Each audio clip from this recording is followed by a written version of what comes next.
Fake news, algoritmos, informação instantânea, jornalismo independente. Os desafios do jornalismo na era da ultraconectividade discutidos aqui, na Sala de Imprensa.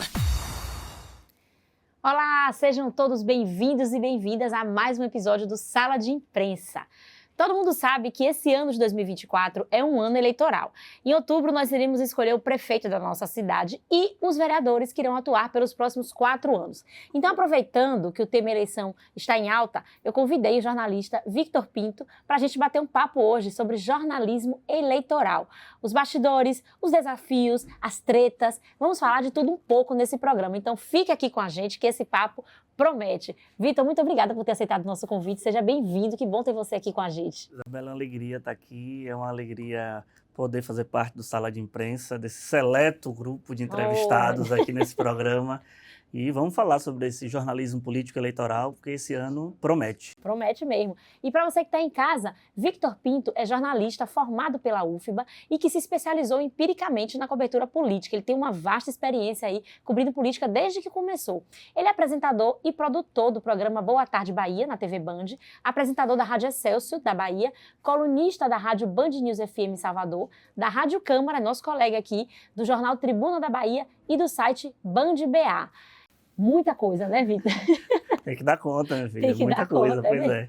Vem cá, como é para você, assim, fazer cobertura política de um modo geral? Desde sempre você trabalha com isso, né? Porque eu lembro que a gente foi colega, você lembra? Na Facom, né? Na Faculdade de Comunicação. Eu lembro que você já fazia ali, você já Já. estava estagiando na área de política, né? Como é esse trabalho, esse segmento? Desde os meus tempos de Conceição do Coité, Sim. porque com 12 anos eu fiz um jornal impresso em Coité, que circulou de maneira ininterrupta por 15 anos. Poxa. E o foco principal do jornal era a cobertura política, porque veja bem. Você era um adolescente Já, fazendo... adolescente. E já tava interessado. na 6ª série do Colégio Polivalente de Coité. Sim. Antes disso, eu já participava, ia visitar as rádios, ajudava em transmissão de jogo de futebol, Sim. de entrevistar jogadores, o Oh. povo e tal, mas minha veia sempre foi política. Eu sempre fui um apaixonado por política. Conceição do Coité, que é minha cidade natal, fica ali próximo à Serrinha, região do Sesal, é uma cidade que a política é muito pujante. Sim. Só para você ter ideia, Coité é uma cidade extremamente polarizada, politicamente falando. Quando você tinha micareta, você tinha o bloco e o trio de um grupo e o bloco e o trio do outro grupo. É mesmo? Lá é dividido por azul e vermelho, só que o azul lá, hoje, é vinculado ao grupo do PT, do PSD, e o vermelho é ligado à União, é ao contrário, é o inverso das cores. Então lá você tinha essa divisão. Você tinha um hospital dos azuis e um hospital dos vermelhos. Quem comprava na loja do azul não comprava na loja do vermelho. Então, as famílias eram divididas, porque, no caso específico, tinha uma família grande, que era de um lado, uma família grande do outro. E quando era período de eleição, era aquela confusão que inimizades eram feitas no período da eleição, passava o prazo, todo mundo voltava a ser amigo, passava a eleição. Meu Deus. Então, eu já cresci em um meio em que a política faz parte do noticiário, da conversa, do cafezinho, da conversa em família. Apesar de ter só um primo e uma prima de segundo, terceiro grau, que hoje estão na política, mas assim, da cozinha lá de casa nunca teve ninguém da parte política. Então eu cresci já com essa polarização coitaense, e eu tinha uma percepção que eu precisava fazer meu jornal ser um jornal que durasse, era um jornal mensal. Então, assim, se eu fizesse um jornal com notícias mais de polícia, rapidamente esse jornal iria vencer. A notícia de polícia ela é muito rápida, o factual de polícia é muito rápido. Amanhã, a notícia de política de hoje já está velha. Sim.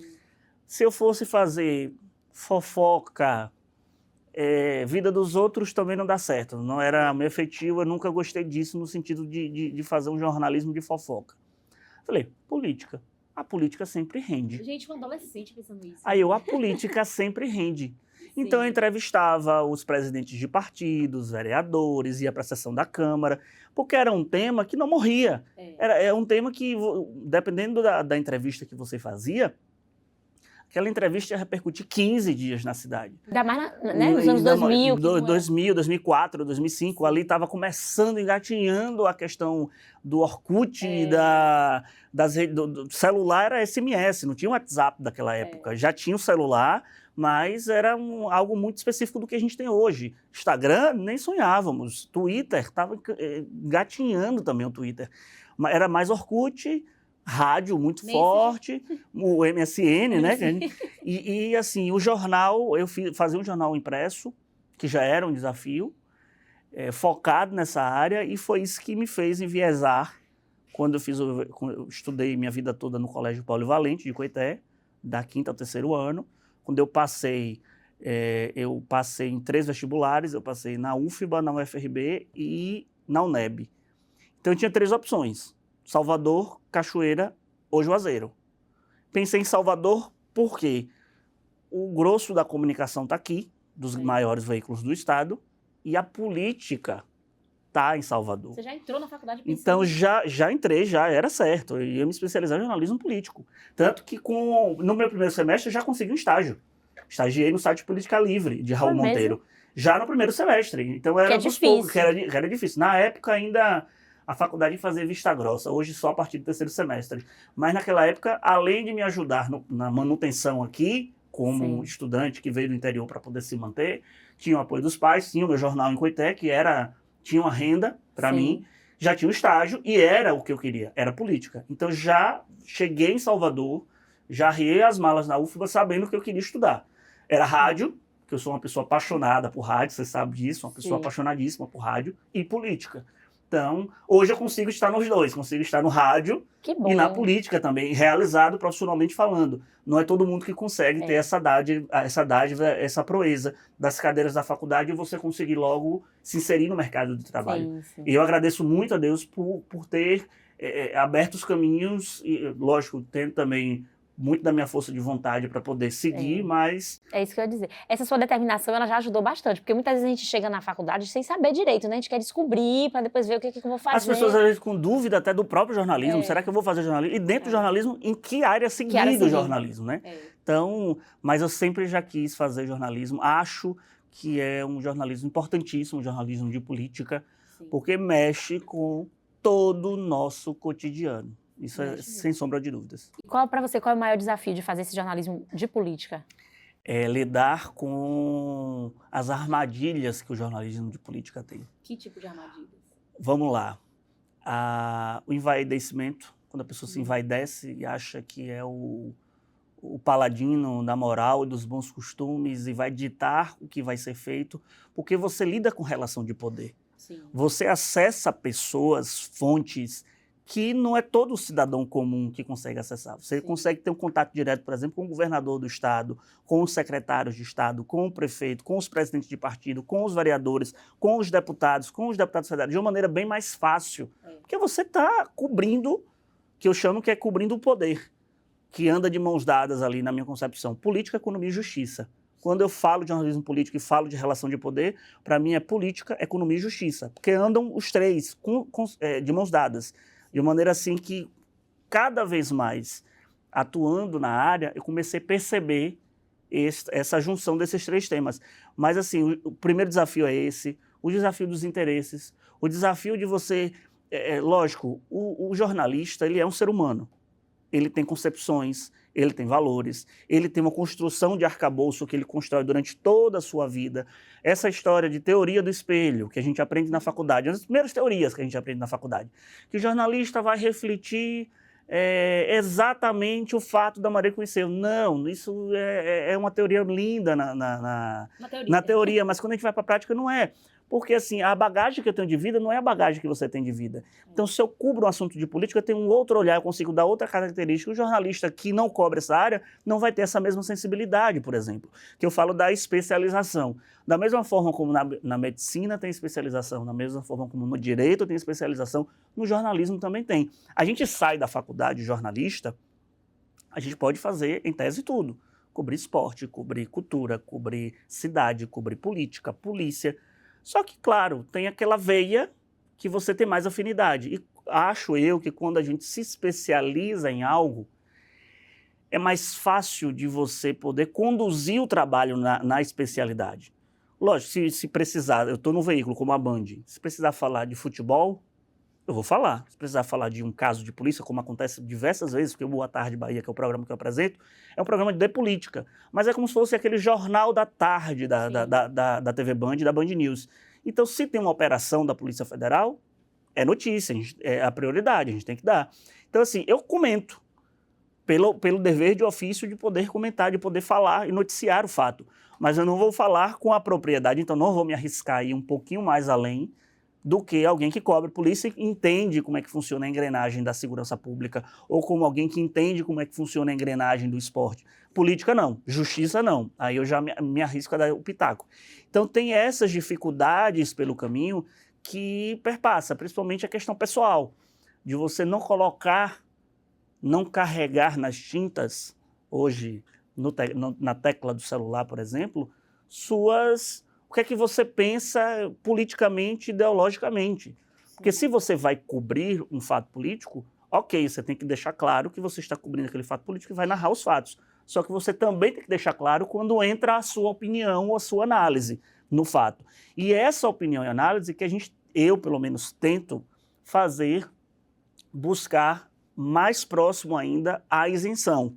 Sim. Não é possível você ser totalmente isento. Como eu disse, o jornalista é um ser humano, sua bagagem cultural, seu repertório, a sua vida, o que você fez de percurso até ali conta bastante. Os processos históricos que você já vivenciou, por exemplo, contam numa análise, contam na hora de você dar uma opinião. Mas assim, eu tento equilibrar a balança o máximo que eu posso, porque cabe ao ouvinte, ao leitor, saber tomar para si se aquela opinião ela concorda ou não. O desafio também da gente cobrir política é que a gente está numa sociedade tão polarizada que, por exemplo, Lula e Bolsonaro. Se você critica Lula, você é bolsonarista. Sim. Você já é taxado disso. É. Se você critica Bolsonaro, você é lulista. Todo mundo só quer ter a opinião que convém. Quantas vezes eu já li livros, quantas vezes eu já vi teses de mestrado, quantas vezes eu já li artigos de opinião que eu não concordo com a opinião do leitor, ou do autor, daquele que escreveu. Mas nem por isso eu deixei de ler, nem por isso eu deixei de consumir. Não, eu falei assim, não, pelo contrário. Eu acho que poderia ser assim, assim, assado. Mas eu respeito a opinião dele. Não é necessariamente você concordar, dar amém com tudo que é noticiado e dado como fato, como opinião, por exemplo. O direito de questionar está aí garantido pela nossa Constituição. Mas viver nesse aspecto de polarização, e dos últimos tempos que a gente viveu no Brasil, de demonização da imprensa e mais ainda do trabalho do jornalista de política, que é aquele que tem a missão, na minha concepção, de separar o joio do trigo, de apurar e buscar a verdade, nesses tempos de pós-verdade, é uma dificuldade grande, Isabela. Eu imagino. E você falou uma coisa interessante aí, que a gente, um dos primeiros programas do Sala de Imprensa, né, a gente recebeu o Emiliano José, que é um cara que fez política, ele é vereador e tal, mas ele é jornalista e ele é declaradamente de esquerda. De esquerda, sim. Você sabe, todo mundo sabe disso. E assim, ele não esconde, ele não tem vergonha de esconder, e ele fala que é possível você ter uma posição política e você desenvolver um jornalismo sério sem ser contaminado, né, pelo seu viés ideológico. Já você não tem essa posição, você não assume uma posição política, mas você tem a sua, você tem as suas preferências. Eu sou eleitor, eu voto. Exatamente, exatamente. E aí não tem uma hora que você fica assim, ai, droga, eu tinha que falar isso, velho. Poxa, que besteira que esse cara fez, tá? Não fica, né? Tem uma concepção de outros veículos que eu passei, dessa trajetória, de uma autocensura, porque, assim, você também não tem essa liberdade toda de você falar o que você... Você está em um veículo de comunicação, então sim, você também tem que seguir a linha editorial que aquele veículo tem. Isso te ajuda também. Né? Ajuda nesse processo. A manter essa isenção que você fala. A isenção, mas assim, eu voto, eu sou eleitor. Sim. Eu concordo ou não concordo com determinadas teses, mas assim, quanto mais eu não tenho esse estigma, essa declaração, esse carimbo de que você ou é um jornalista de direita ou um jornalista de esquerda, me faz, na minha concepção, conseguir transitar com todas as fontes. Sim. Conversar com gregos e troianos, como a gente fala, de ir ao PL de Bolsonaro, ao PSOL de Boulos, por exemplo, aqui em Salvador, do PL de João Roma ao PSOL de Kleber Rosa. Tem como você percorrer, porque assim, quando você se declara e você começa nitidamente fazer a sua cobertura enviesada, você, em tese, só vai atender aquele nicho. Sim, sim. E vai ser uma dificuldade você conseguir ter fontes do lado contrário. Isso é nítido. Isso é evidente. Isso acontece nos dias atuais de colegas que adotam. Não estou condenando colegas que... Eu acho que o mercado é aberto, é livre, você pode fazer o seu jornalismo nichado, o seu jornalismo de política. Dentro da política, você ter um nicho dentro da política, de você ser mais conservador, de você ser mais progressista. Mas eu acho, e não é murismo não, eu acho que é para justamente conseguir transitar nesses dois lados e poder informar a população. Sim. Porque assim, o jornalismo político, ele é um pouco jornalismo de fofoca. Porque assim, se tem bicho fofoqueiro, é bicho político. Vereador, deputado estadual, deputado federal, senador, é fofoqueiro. Porque assim, a política é muito do disse-me-disse também. E é muito de suposições. Suposições. É tipo um jogo de xadrez, que você vai ali, né? Você mexe uma peça aqui e outra peça mexe lá e você começa a perceber como é que a engrenagem funciona. O deputado que não pode ir para a tribuna, deputado da base que não pode ir para a tribuna bater no governador ou o vereador que não pode, chega para a gente no pé do ouvido e fala toda a verdade. Só que aí tem um on e tem um off. Aqui um on e um off, né? Então tem um on e tem um off. Então assim, aí você consegue, na minha concepção, você pode ser um jornalista nichado, respeitado. Sim. Mas você vai ser respeitado, na minha concepção, só naquele ambiente em que você se propõe a carregar nas tintas na sua opinião. Fato. Eu tenho certeza que esse jornalista não vai conseguir permear, por mais que trilhe o caminho da seriedade, da ética, mas não vai conseguir caminhar por todas as correntes políticas que nós temos hoje e conseguir informação de bastidor. Por exemplo, meu foco é informação de bastidor. Porque a política do dia a dia, a votação na Câmara. Qualquer jornalista pode chegar na Câmara de Vereadores, acompanhar uma sessão e noticiar a votação da Câmara. Sim. Qual foi o projeto de lei aprovado, por que o discurso feito pelo vereador, o discurso feito pelo deputado. Mas o que é que está por trás daquele projeto? Como chegar? Aquele projeto é polêmico. Como chegou para aquele projeto chegar daquela forma? Por que aquele vereador deu aquela declaração? O que é que tem por trás de uma articulação, de mudança de partido, de bota para votar, a sessão caiu, etc. e tal? Aí é só quem vive, principalmente o legislativo, a política, é que vai saber conduzir melhor, por exemplo, a notícia, o comentário sobre o fato. Eu acredito que é a mesma coisa do esporte. Se um jogador brigou com o outro, etc. e tal, eu não vou saber dar os bastidores daquela briga. Eu vou saber chegar e dar o resultado do jogo, como é que está a situação, ou ser amparado por um colega da emissora que é da área e me explicar a situação. Sim. Minha área é política, economia e justiça. Então, é um pouco disso que a gente vive hoje no nosso noticiário. Então, para você atuar no bastidor, você necessariamente tem que fazer relações. E aí é que entra o limiar. Porque muitos acham que o fato de você ter relação com o jornalista é porque você tem relação para abafar uma notícia, para não falar mal de mim, o político para esse jornalista não falar mal de mim. E não é assim que a banda toca. Sim. A gente tem relações e relações. Tem a abordagem do dia a dia, que a gente conhece, fora do plenário, etc. e tal, mas quando está na missão de fonte, no travestido do agente público daquele que foi eleito, vai ter momento que vai ter assunto espinhoso. Sim. Eu vou ter que falar. Com certeza. Então, a gente está em ano de eleição. Você está falando aí muito de informação de bastidor, tá? Ano de eleição, essas informações de bastidor, elas explodem, né? Como é, assim, você ter que lidar? Porque eu imagino que deve ser uma loucura. Muito. Cada dia você tem uma coisa diferente. E hoje você tem um cenário, amanhã o cenário já muda completamente. E aí eu já quero também que você responda 2 perguntas em uma. Sim. Você também acabou de falar aí, de trazer essa coisa da confusão que se faz entre os políticos, imagino, e suas relações com os jornalistas, né? Você já vivenciou determinados tipos de constrangimento em ano de eleição por parte de... Não necessariamente ano de eleição, tá? Mas no seu trabalho no dia a dia, por parte de políticos, justamente aquela coisa, pô, né? Ele é meu amigo, ele não deve dar aquilo. algum tipo até de assédio, assim, assédio no sentido de querer inibir o seu trabalho? Eu vou começar pela última. Sim. Já passei por isso em Coité. De então ser hostilizado em ato político. Sim. De ser hostilizado. Em Coité, adolescente, jovem, eu já passei por isso. Aqui em Salvador, eu nunca passei por isso. Nenhum político nunca tentou, tipo, lhe podar e dizer, não vá falar disso. Acontece mais no campo institucional. No campo mais institucionalizado. Falando, sim. Acontece. Mas assim, você vai para o enfrentamento e você consegue chegar numa vitória. É assim, dizer assim, ser cerceado por algum político me constranger, nunca aconteceu. Sim. Até porque eu tento fazer as abordagens, não de maneira grosseira, não de maneira que não beira a cordialidade. Eu acho que dá para você ser incisivo sem precisar levantar a voz, gritar, botar o dedo em rixe. Acho que não tem necessidade. Acho que você pode criticar, você pode ser incisivo em determinadas opiniões, mas sem perder a compostura, vamos botar assim. Sim. Então, assim, nunca aconteceu comigo de ter, que eu me recorde, assim, de um constrangimento mesmo, seja no ar, no microfone, não me recordo.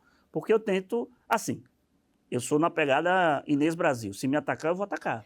Se me vem com grosseria, eu vou devolver a grosseria. De alguma forma, eu vou devolver. Mas eu sempre tento deixar claro que eu estou fazendo meu papel como jornalista. Sim. Então, assim, a única vez que, de fato, eu me senti constrangido mesmo de ter que sair do foi em eventos políticos na minha cidade, sim, em Coité. É muito exacerbado, muito mais exacerbado. Sim. Aqui tem político que pode... já teve um caso de eu escrever um artigo sobre um determinado político, dele não gostar do artigo, mas quando a gente se encontrou, a gente deu risada. Falou, não, você exagerou demais. Sim. Não, mas precisei dar... Pronto, mas segue o baba, sim, entendeu? Hoje a gente se fala tranquilamente, mas ele ficou, assim, com muita raiva, pelo que me contaram, do artigo que eu fiz sobre ele, que foi publicado na Tribuna. Mas quando a gente se encontrou pessoalmente, nós nos tratamos cordialmente. Fato. Sim. Então, assim, acho que é da forma como as pessoas conduzem as relações que são estabelecidas. Sim. Nunca teve nada comigo aqui, pelo menos até então, em Salvador. Certo. Pré-campanha. Sim. Você falou de bastidor. Foi, informação de bastidor. Acho que o pior do jornalista não é nem a campanha eleitoral. Vocês acham que a campanha eleitoral que é o pior do jornalista? Não. O pior do jornalista é antes da campanha. Porque é a formatação da chapa, é quem vai ser o escolhido, que partido vai ficar com A, B e C. Porque até você chegar na formação da chapa, gente, é muita reunião, é muita especulação. 2022, por exemplo, a eleição para o governo do estado aqui da Bahia, sim, era uma loucura, porque, como você falou, nunca o slogan da Band News FM foi tão perfeito para a gente colocar aqui. Em um segundo, tudo pode mudar. Por exemplo, Otto Alencar dormiu governador da Bahia, candidato a governador, e Jerônimo acordou candidato. Zé Ronaldo dormiu vice de ACM Neto e Ana Coelho acordou vice de ACM Neto. Então, assim, coisas que funcionam na noite, na madrugada. Agora, você tem que ir para campo. Além de você estabelecer as relações para você ter as informações de bastidor e as informações corretas, que você consiga fazer a concatenação. Porque assim, você colhe de um, colhe do outro e você consegue, diante da sua bagagem, juntar essa peça do quebra-cabeça e já começar a saber como é que está a situação daquele partido, daquela chapa, daquela conjuntura. Sim. Então, assim, a correria maior de bastidor hoje é a pré-campanha. Tem cidades, por exemplo, que chapas não foram nem formadas ainda.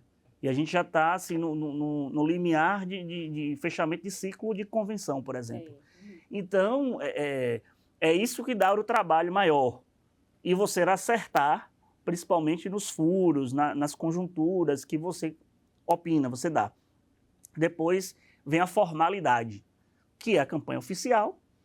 Você começa a acompanhar o horário eleitoral no rádio e na televisão, as entrevistas, as pesquisas, os debates. E a partir dali é que vai começar a rodar a engrenagem da campanha eleitoral, dos bastidores, se o candidato está satisfeito ou não com a equipe de marketing, qual é a tática que está sendo adotada por aquele candidato A e B. Por exemplo, Tivemos a convenção de Bruno Reis, que teve um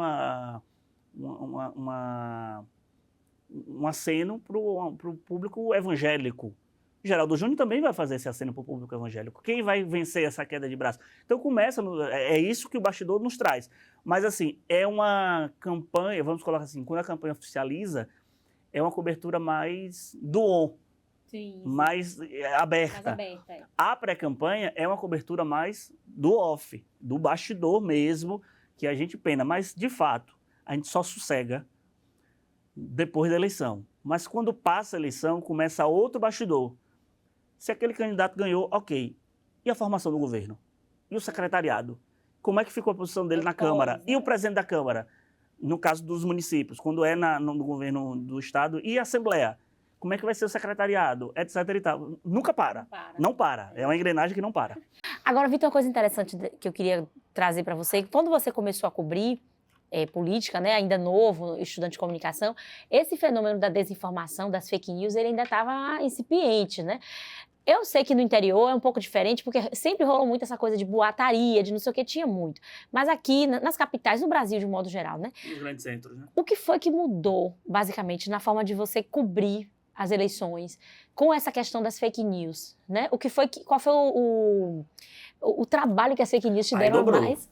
Aí dobrou, porque assim, quando a gente recebe uma foto, hoje, tem inteligência artificial que muda a foto. Eu nunca esqueço uma foto que postaram bem lá atrás, do Papa usando um casaco que era de uma determinada marca, que sites deram, eu acho que até o site da Vogue deu para dizer qual era a marca, etc e tal. Depois descobri que foi uma foto gerada por inteligência artificial, mas quem via a foto, até a gente que em tese é mais especialista, que consegue mesmo saber se está tendo uma imagem trucada ali e tal, até a gente, eu não acreditei, assim, que era mentira.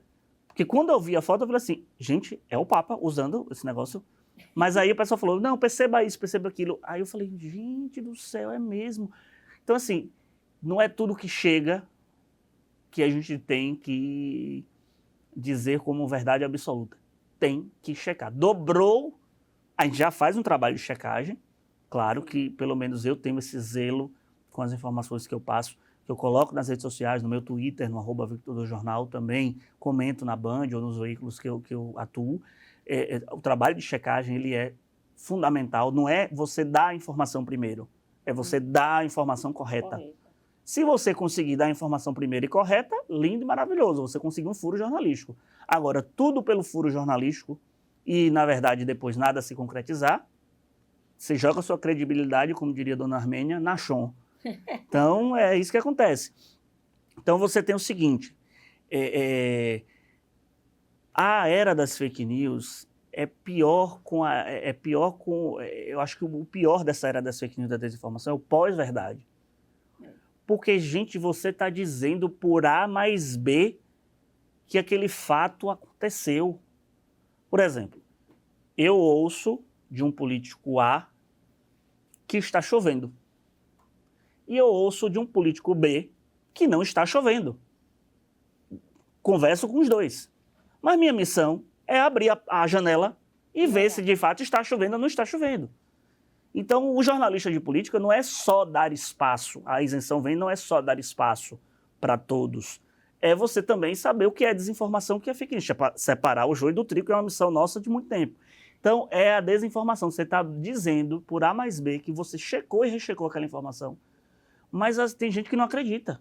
Tem gente que acha que é mentira do jornalista, é mentira do veículo de imprensa. Só que no fundo, quando a porca entorta o rabo, são os grandes veículos de comunicação hoje, os grandes veículos, os grandes jornalistas que atuam com credibilidade, que são recorridos na hora de confirmar ou não a informação. Então é um paradoxo que é surreal. Então eu acho que a pós-verdade vem para amplificar ainda mais o nosso trabalho, para tentar amplificar no sentido de redobrar o nosso trabalho, no sentido de mostrar por A mais B e tentar frear ela junto com a desinformação, porque acaba sendo também um processo de desinformação quando você diz, você está usando aqui um vestido rosa na imagem aqui. A pessoa está vendo o vestido rosa? Não, não acho que é um vestido rosa. Você está mentindo que é um vestido rosa. Gente, é por A mais B o vestido rosa. Então, isso que eu acho que é uma dificuldade hoje do nosso dia a dia. De você lidar. A gente já teve programas, para quem está nos assistindo, a gente já teve programas específicos aqui para falar de pós-verdade, né? E para você que ainda não pôde assistir, basicamente aqui falando, a pós-verdade é aquele fenômeno de as pessoas quererem acreditar nas mentiras, né? Sim. Nos fatos que não existem. Então, por mais que ele, que é exatamente o que ele está dizendo, por mais que ele prove que tal fato é mentira, sempre vai ter alguém para dizer, não, mas é verdade, você que é um jornalista comprado, um jornalista isso e aquilo. Então, assim, e é complicado realmente a gente trabalhar com isso, porque, tipo, é como se o nosso trabalho não valesse nada, né? Como se... Mas, por outro lado, também, Vitor, a gente não pode travar por causa disso, porque são outras questões, São né? outras questões. Outras questões que envolvem questões ideológicas, isso. políticas, Exatamente. de crenças, são outras questões. Sim. Então, isso também não vai impedir a gente de continuar trabalhando. Graças a Deus, nós temos uma maioria da população soteropolitana, baiana e brasileira que confia no trabalho do jornalismo e se pauta, assim, recorre ao jornalismo para poder confirmar os fatos. Sim. Fato, ponto. Não adianta. Se sai uma notícia de algum perfil de Instagram ou do Twitter, tem pessoas, e eu chancelo o que essas pessoas fazem, só acreditam quando sai no veículo confiável. Exatamente. Várias pessoas já chegaram para mim e falaram assim, não, eu vi tal notícia de bastidor em tal lugar, mas quando você publica, eu sei que aconteceu. Eu sei que é verdade. Eu sei que está acontecendo. Então, é a credibilidade, a marca que vem do veículo, do peso do veículo, que aí pode ser pode ter um canal de Instagram, um perfil de Instagram que tenha credibilidade, que quando dá a notícia está reafirmado. Por exemplo, eu mantenho um perfil atualizado no meu Twitter, que hoje é X, né? Sim. Que eu compartilho opiniões, um pouco da vida pessoal, mas majoritariamente informações políticas. Então, assim, já criou uma rotina em determinadas pessoas e colegas jornalistas também de usar aquele perfil também como fonte de informação. Então, a gente como jornalista também é um pouco marca. Sim, sim. É um pouco marca. Tudo bem que o jornalista, ele acaba ganhando o sobrenome do veículo que ele trabalha. Eu acho que o maior desafio do jornalista é não ficar refém do sobrenome ser o veículo que ele trabalha. Quando você passa a ser reconhecido pelo seu nome, principalmente no campo da política, é porque você consegue perceber que você ganhou notoriedade e credibilidade naquela... Que aí você pode ser Isabela Garrido, não Isabela Garrido só da TV Câmara, ou Isabela da TV Câmara. Quando você se torna, não, Isabela Garrido, sei quem é. Já é o sucesso da marca. Porque jornalista só tem isso. Eu aprendi com o Malu Fontes na faculdade. Jornalista só tem texto, nome e imagem. Texto, nome, imagem. Texto, saber falar bem, saber escrever corretamente, saber conjugar um verbo, que é o que a gente espera, que a gente lida com palavras, seja escrita, seja falada. Imagem, da forma como você... Eu não vou chegar... Primeiro que eu não vou nem entrar numa Câmara de Vereadores com uma sandália de uma bermuda. Eu tenho que saber chegar nos lugares onde eu vou frequentar como jornalista. E imagem. Texto, nome. Seu nome é sua marca. A marca do jornalista é o nome dele, o nome e sobrenome. Então, se você não cuidar disso, isso vale para o jornalismo político, principalmente. Sim. Se você não zelar por isso, você entra em desgraça, profissionalmente falando. É isso. Então, você que está aí nos assistindo, vamos dar um rápido intervalo, Vitor, rapidinho. Sim. Daqui a pouco a gente volta com mais bate-papo. A gente vai falar um pouco mais sobre esses bastidores e falar um pouco também sobre algumas situações que acontecem durante as coberturas de eleições. Não sai daí, daqui a pouco a gente volta.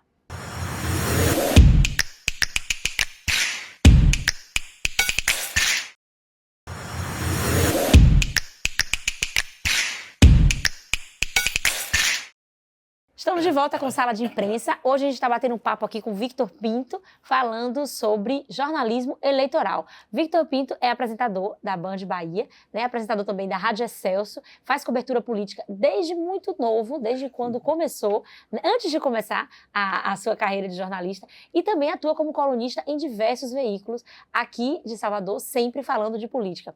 Victor, eu queria que você falasse um pouco da sua impressão, porque assim, o senso comum, né? A gente costuma dizer que a população, de um modo geral, não se interessa muito por política, né? Você hoje tem um programa que eu acredito que seja, assim, um formato muito, um pouco inovador, assim, porque você fala muito de política, a gente tem poucos programas locais falando exclusivamente, não exclusivamente, você falou que traz notícias, mas majoritariamente de política, né? Como é que você sente isso? Você sente que, de fato, a população, a maioria da população, ela não tem esse interesse, você fala muito para um nicho e para os políticos, ou não? Você vê isso desmentido no seu dia a dia? Olha, eu me surpreendo quando eu estou na rua e alguém me para e fala: acompanhe seu programa todo dia, viu? Porque eu sempre acho, nessa concepção, que o jornalismo de política, ele é nichado.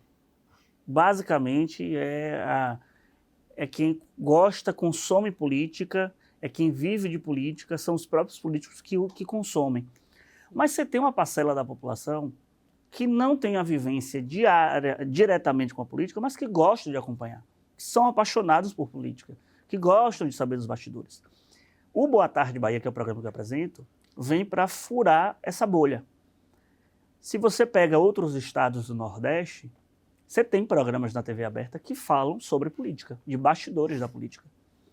E a Bahia, que é um estado pujante, politicamente falando, inclusive no aspecto nacional, não tem um programa de televisão na TV aberta que falava sobre política abertamente, de Política você receber local, política local, principalmente, de você receber o vereador e saber por que vereador, você bateu boca com aquele outro vereador. E aquela história de você sair de um partido e ir para o outro, isso não é um contrassenso? O ouvinte, o telespectador, poder mandar mensagem para o WhatsApp do programa e a gente transformar isso numa pergunta. Isso não acontecia. Ficava restrito o noticiário de política em quê? A televisão sempre foi muito pobre nisso daí. Ficava apenas na campanha eleitoral, ou quando tinha uma votação de um projeto polêmico, ou de uma informação polêmica, ou uma visita de um grande expoente político em solo baiano, só. O conceito do Boa Tarde Bahia vem com dois aspectos. Primeiro, com essa inovação de você botar o noticiário político no cotidiano, e o outro aspecto de inovação é um programa multiplataforma, porque é transmitido TV, rádio e YouTube ao mesmo tempo. Sim. Então, você, quando fala, você fala para 3 públicos diferentes: o telespectador, o ouvinte e o internauta. O jornalismo de política, ele é muito forte no rádio, porque você tem a concepção do nicho das rádios, as rádios nichadas, nos jornais impressos e nos sites de notícia. Os sites, inclusive, avançaram bastante numa área que por muito tempo o jornalismo impresso dominava. Hoje os sites estão bem... Tem vários sites, inclusive aqui no estado da Bahia, hiper especializados em cobertura política. Mas na TV, aquele momento, aquele horário que você pudesse sintonizar e assistir algo sobre política, você ficava refém desses períodos. Por quê? Vamos lá. Porque, de fato, política não é algo que gera uma audiência de massa para o telespectador. Que eu acho que a audiência faz parte do contexto da televisão. Mas a Band tem um outro propósito. Na linha editorial que ela tem, de cobertura política mais incisiva, quando ela mantém, por exemplo, nacionalmente um programa Canal Livre, que é um programa aberto de debates, que não necessariamente é de política, mas por diversas vezes, e pela maioria das vezes, é com político composto o debate do Canal Livre, por exemplo. É um veículo que tem a Rádio Band News, que tem uma presença constante, latente da política, a Band News TV também. Então, já tem uma tradição da Band de ter uma cobertura política forte. E traduzir isso para a TV aberta, e quando você tem isso para fazer no local, porque também não é fácil. Você tem um programa diário, de segunda a sexta, que necessariamente você leva os bastidores, mas sustenta também ele com entrevistas, com fontes que você de alguma forma tem que trazer um tema interessante para o telespectador assistir ou para que esse tema repercutir. Não é fácil. É um desafio, mais um desafio que veio para mim nesses 2 anos completos de Band Bahia. Não é uma tarefa fácil, mas assim, acho que cada vez mais a população está se inteirando melhor e maior sobre política, tem buscado acompanhar mais o noticiário, principalmente um público mais jovem. Quando a gente bate um recorde na eleição desse ano de ter um aumento de 52% de um público de 16 e 17 anos que tirou o título de eleitor comparado ao ano passado, isso mostra que o jovem está antenado, porque ele não tinha obrigação de tirar o título, ele tem a obrigação de tirar a partir de 18. Mas você tem um aumento de 52% de uma eleição para outra. Isso é gratificante para quem gosta da política, quem consome política, quem faz o jornalismo político e principalmente quem defende o processo democrático, defende a democracia. Que esses jovens vão ser eleitores pelo tempo médio de vida deles para sempre, assim, para depois. Para sempre, vírgula. Uma única certeza na vida é a morte. Vai ser um longo período que ele vai ser eleitor. Então ele já começa a se enturmar e saber que o processo eleitoral é importante porque mexe com o preço do pãozinho, com o preço da passagem do buzu, com o valor da gasolina, com um projeto de lei que é debatido, que fica uma queda de braço STF, Congresso, para o STF não legislar, porque teve brecha da lei por parte do Congresso. Tudo isso vai impactar o dia a dia das pessoas. Então, por isso que eu digo, o jornalismo de política é como se fosse um jornalismo de relação de poder. É de quem consome política, economia e justiça. Sim. E você falou uma coisa interessante, porque, de fato, é uma crítica que eu já fiz aqui no programa, né? E sempre eu estou ouvindo as pessoas falarem também, o jornalismo local, ele cobre muito pouco de política. A gente tem uma Câmara e uma Assembleia Legislativa que explode notícia todos os dias aqui. E a gente só vê mais matérias quando tem essa coisa que você falou, na campanha eleitoral, um projeto polêmico, uma confusão, ou um artista recebendo uma medalha, pois é. Aí vem as TVs cobrirem aqui. E eu acho que isso também contribui para o desinteresse da população também, né? Porque é um assunto que está relegado para segundo plano, acaba na cabeça das pessoas ficando também. Muitas pessoas acham que o advento, aquele negócio da teoria apocalíptica da comunicação, que um veículo vem para destruir o outro, a internet veio agora para terminar de destruir tudo. Sim. Gente, a televisão aberta tem uma força ainda pulsante, gigante. O rádio ainda, nesse trânsito infernal que a gente tem de Salvador, por exemplo, ele é muito forte. Interior do estado, que o diga, mais ainda. Os sites de notícias têm sua parcela de contribuição? Tem, mas cada veículo tem sua importância e a TV ainda atinge as massas. Então, quando você realmente pauta um determinado assunto, você entra na que a gente aprende na faculdade também, na teoria do agendamento. Você incita as pessoas a debaterem aquele tema e falarem sobre aquele tema. O processo eleitoral ele vai ser mais denso quando, de fato, começar o horário eleitoral no rádio e na televisão. É que o povo acorda para a vida e diz assim, está chegando a eleição, eu vou ter que escolher um representante, na sua grande maioria. Mas tem uma parcela aí, principalmente antenada, que acompanha, que já está debatendo, discutindo, principalmente os líderes de opinião, que já começam a movimentar esse tabuleiro e lembrar que uma eleição nunca é desconexa da outra. Ou tem uma repercussão da eleição que passou, por mais que ela seja estadual, no caso nosso agora como municipal, ou vai ter a conexão estabelecida com a futura.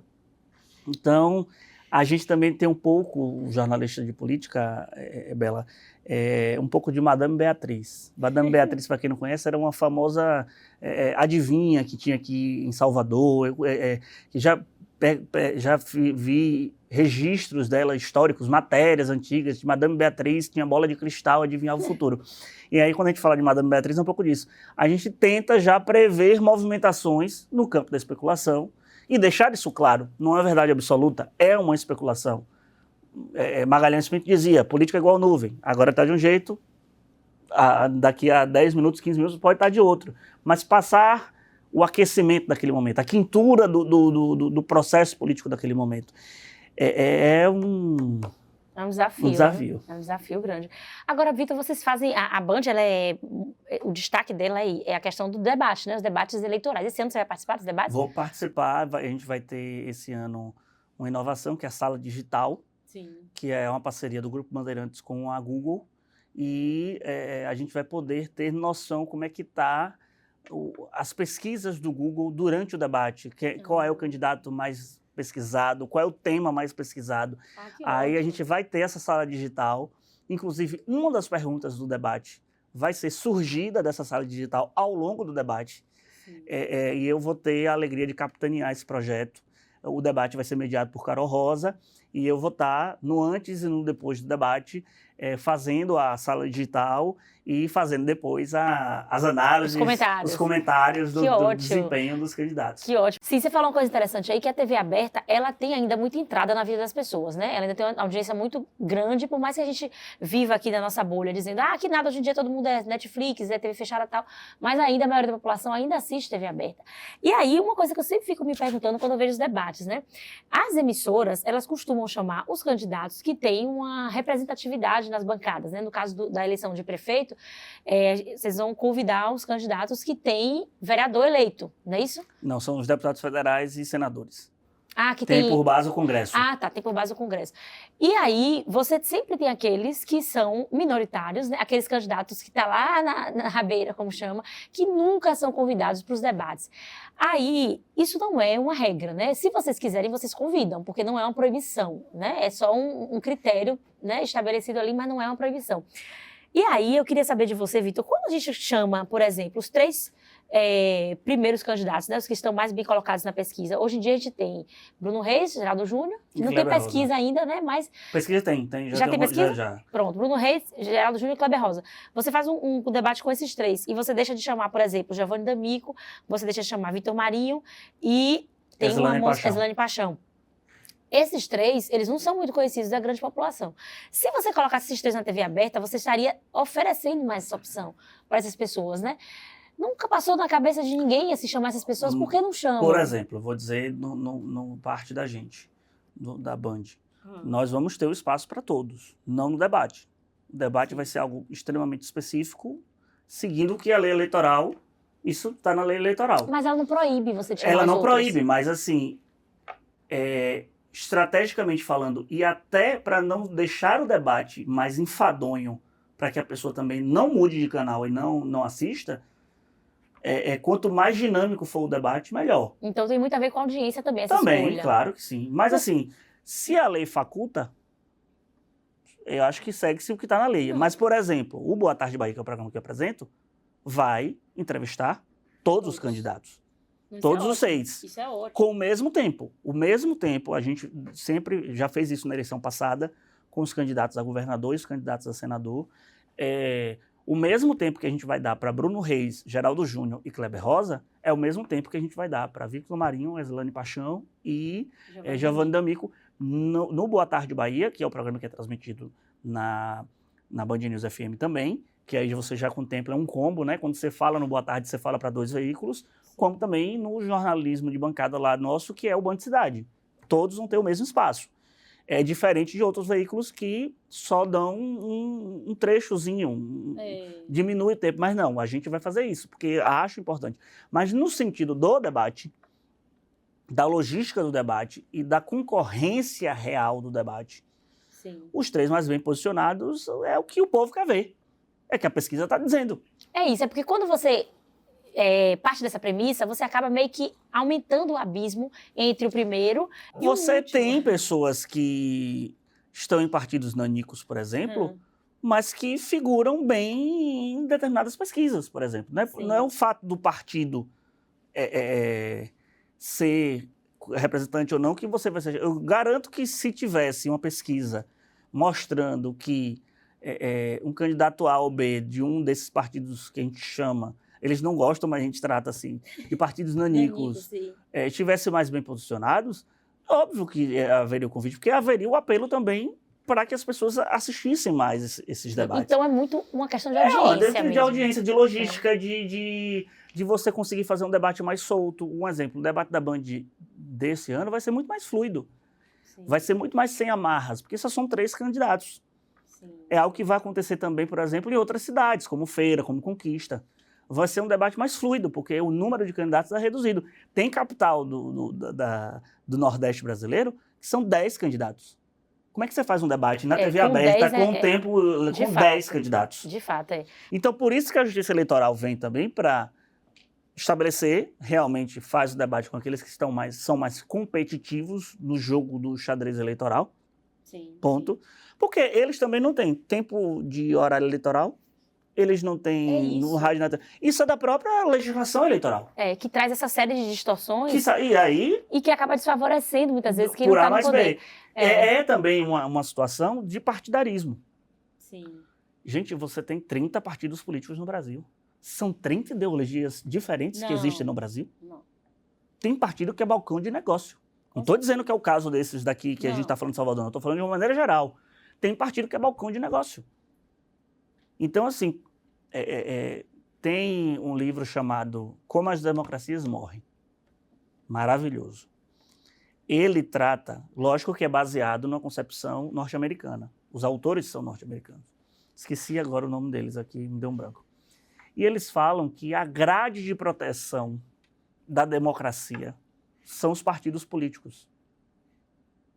Isso numa concepção norte-americana que você tem republicanos e democratas. 2 partidos. São 2 partidos. Eu acho lindo o pluripartidarismo. O que a gente tem hoje que é garantido pela nossa Constituição. Que essa pluralidade, você não ficar refém só de um lado ou do outro. Isso é perfeito. Só que tá demasiado. Tá demais. Porque você não tem 30 ideologias diferentes.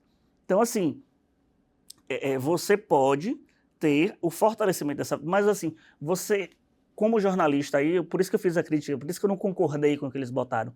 Eu não vejo os partidos políticos brasileiros como as grades de proteção da democracia brasileira.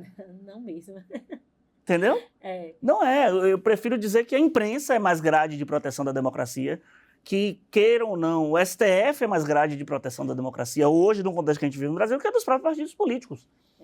Então, é uma questão de concepção partidária, é uma questão de concepção de fortalecimento da sua sigla. O PSOL também, até outro dia, era um partido nanico, que não tinha nem condição de participar do debate. Hoje é um partido bem centralizado no campo da esquerda e que tem legitimidade para poder ter horário eleitoral. Lógico que não como outros, mas tem sua representação. Outra questão é porque tudo é embasado nas leis eleitorais com o Congresso, a Câmara Federal.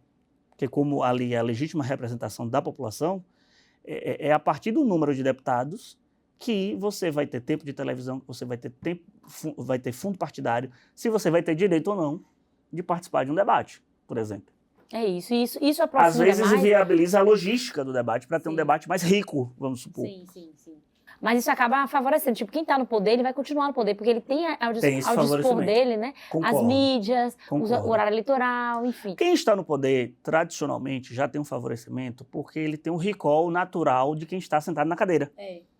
Porque todo problema que tem na cidade, o prefeito é entrevistado, o prefeito dá uma opinião sobre. Todo problema que tem no estado, o governador fala sobre. A gente viu isso, por exemplo, na pandemia.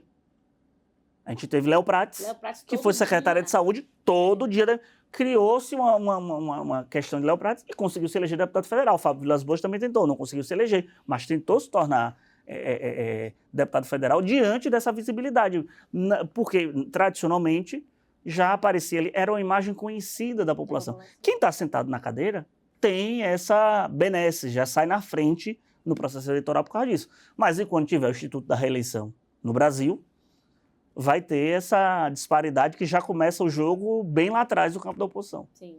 E essa coisa de trazer todos os candidatos de forma igual, isso é muito bom, que a Band está fazendo, que é uma coisa que nem toda a TV faz. Não. Aqui na TV Câmara a gente faz também, no programa Coletiva. Faz, todos os candidatos têm um mesmo programa tempo, dedicado com o mesmo tema.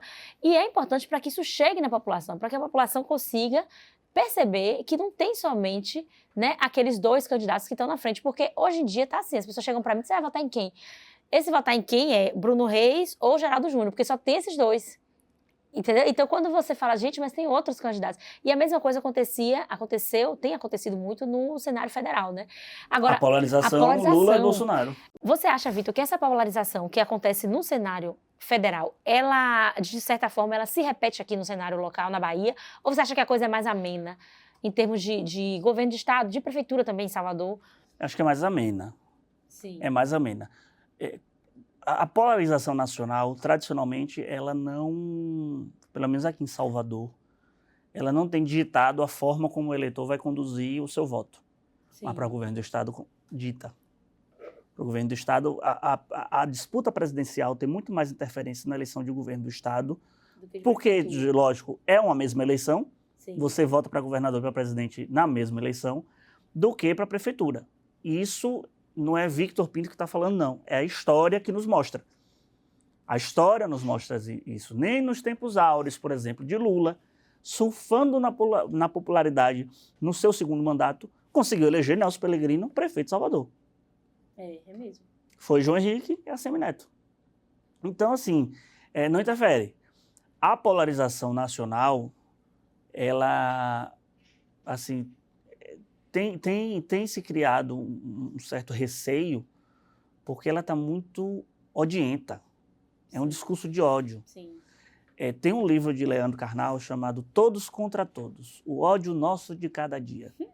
Gente, Leandro Carnal parece que ele era um profeta quando ele escreveu esse livro, porque foi antes do processo eleitoral de 2018, antes dessa polarização que a gente vê. A gente vota movido pelo ódio. É o voto útil do ódio. E eu vou votar em Bolsonaro porque eu odeio Lula. Eu vou votar em Lula porque eu odeio Bolsonaro. Não se coloca em prática um pensamento de projeto de partido, projeto de governo, campo, como é que está a situação do meu país ou do meu estado. Na eleição municipal tem outras nuances que entram. Quando você tem um interior muito pequeno ou de médio porte, essa polarização ela é acirrada. Sim, é mesmo. Mas ela é acirrada por quê? O emprego na prefeitura. Tem interesses muito pessoais. Muitos pessoais. O emprego na prefeitura, o carro que roda alugado, aquele prédio que é alugado para a prefeitura ou para a Câmara de Vereadores. E aí a briga de família, briga histórica de família, uma de um lado, outra do outro. E isso é a polarização municipal. Mas não é uma polarização do campo ideológico, como a gente vê numa discussão federal, por exemplo. Acho que no campo municipal são os problemas da cidade somados a essa questão de emprego, se o meu filho vai virar um secretário, rola. É muito comum a constituição do voto na eleição municipal permeando isso daí. Mas eu não vejo uma polarização como é a polarização federal, numa eleição municipal, por exemplo. São outras nuances, outra forma de conduzir o processo. É isso. Agora, Vitor, para a gente finalizar, que a gente já está aqui com o tempo, infelizmente, né, bem curto, eu queria que você falasse um pouco sobre o que você acha que é a sua missão enquanto jornalista político perante a população, né? O que você acha que é o seu dever e se você tem alguma forma, alguma estratégia para tentar chegar mais maioria das pessoas, né? Que são aquelas pessoas que, teoricamente, não têm muito interesse, que não ligam muito, só ligam no ano de eleição mesmo, enfim. Eu sou um chacrinha reverso. Chacrinha dizia que ele não veio para explicar, ele veio para confundir. Eu não vim para confundir, eu vim para explicar. É um tema que é caro, é um tema que é muito importante as pessoas terem esclarecimento sobre ele. Principalmente, por exemplo, justiça. Eu também na função como advogado, na hora de falar sobre justiça, não usar o juridiquês, porque a população não entende o juridiquês. Entendeu? É esmiuçar, é você poder informar de maneira simples, correta, tudo que está acontecendo em sua volta. Quando eu vou falar de um projeto de lei e da tramitação de um projeto de lei, que eu falo que passou pelas comissões, foi aprovada a urgência de um projeto de lei. Eu que vivo o processo legislativo, eu sei o que é a urgência de um projeto de lei. Mas quem está ouvindo do outro lado, o que é aprovar a urgência de um projeto? O projeto foi aprovado ou não foi aprovado? Foi aprovado a urgência. Por que foi aprovado a urgência? Não, porque tem todo um trâmite no processo legislativo, que você apresenta o projeto, passa pelas comissões, para depois ter os pareceres, e aí se é aprovado nas comissões, vai para o plenário, do plenário é voda. Quando aprova a urgência, pula as etapas e vai direto para o plenário. Então, é tentar explicar, por exemplo, o que a gente tem vivenciado agora são as convenções partidárias, não são as convenções eleitorais. Partidárias eleitorais, mas assim, não é um ato oficial de campanha. Por que a convenção partidária? Por que o candidato não pode pedir voto na convenção? Porque é uma convenção de partido. É o partido que se une para chancelar aquele... É tentar explicar. Eu acho que minha missão é essa no jornalismo político. Desvendar o véu dos bastidores, porque o bastidor é a ponta do iceberg do que é a política. Sim. É a ponta do iceberg do que é a política, desvendar esse bastidor, explicar esse bastidor e explicar esse assunto sério e tão complicado para a vida da população, para que ela entenda, saiba, e saiba também que isso tudo é o que mexe no seu processo de escolha do seu representante. Porque eu sou um apaixonado pela democracia, eu tenho, parafraseando Ulisses Guimarães, eu tenho nojo da ditadura, eu tenho nojo de autoritarismo. Eu acho que a democracia que a gente tem é muito bela, que permite a gente estar aqui falando sobre o próprio jornalismo político e criticando ele sem medo, do que num processo autoritário em que você tem que ser regrado naquilo que você tem que falar. Mas não podemos confundir liberdade de expressão com falta de responsabilidade daquilo que você fala. Então tem muita gente que está confundindo as bolas aí, achando que tudo que ele fala, que ele pode dizer, é liberdade de expressão. Tem todo o limite também. Então você tem que ter o respeito. E a Constituição também garante esse respeito, garante essa lisura. Então nesse processo, eu acho que é isso. Eu hoje, como um defensor da democracia que sou, acho que faço questão de pontuar isso, desvendar os véus dos bastidores e explicar. Sim. Não confundir e explicar. Sim, isso é importantíssimo para você que está dentro de um veículo de massa, né, uma TV aberta, você ter essa visão de convocar, né, de chegar, aproximar. Né? Eu tento fazer meu papel. Não, mas você consegue. Uma gota no oceano, mas eu tento fazer esse papel. Você tem essa coisa de envolver, né, a gente na conversa, isso é ótimo. E o fato de você estar dentro de uma televisão aberta, isso ajuda muito a trazer esse assunto que às vezes é pouco digerível, né, para a população e você trazer isso para perto. Isso é muito bom. Parabéns pelo seu trabalho. Obrigado. E obrigada pela nossa entrevista. Muito bom ter você aqui hoje. Obrigado pelo convite. E assim que for chamado, eu vou fazer a máxima do foram me chamar, estou aqui, o que há. Que bom que você tem essa entrada aqui com a gente. Que bom que a gente tem essa moral com você, né, na verdade. Gente, infelizmente o programa de hoje, ele chegou ao final. Mas fique ligado na programação da TV e da Rádio Câmara para você rever esse e outras edições do Sala de Imprensa. E aqui vai um aviso importante. Por conta das regras eleitorais, o canal da TV Câmara no YouTube está temporariamente fora do ar.